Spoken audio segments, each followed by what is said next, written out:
Good morning, and I just want to thank you all for coming out. We were all afraid that we'd be up here lonely on the stage while the snow fell on everyone, and it's a beautiful day for launching a beautiful effort. I just want to say thank you to all the citizens of Minnesota because they contributed I think it was about $40 million to the construction of this. And I have to tell you, in this political season, when everyone thinks we're at loggerheads all the time, that this was a bipartisan stepping up of legislators to meet the needs of our communities.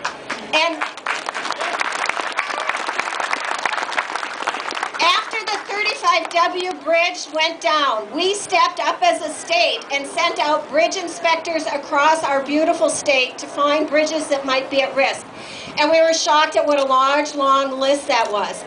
And when this bridge, carrying 16,000 people a day across it, was determined to be unsafe, lots of communities throughout our whole state went back farther in the line so that this bridge could go to the front. And that was a major bipartisan stepping forward of the state of Minnesota, showing what we do best, which is we use information, we look at the needs of each community, we use information to rate what people need, and we step forward.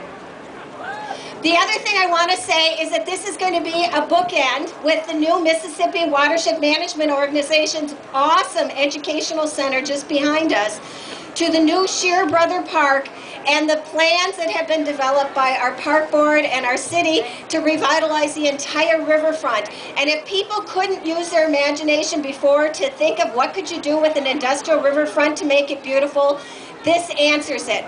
This is the start. Thank you so much to everyone.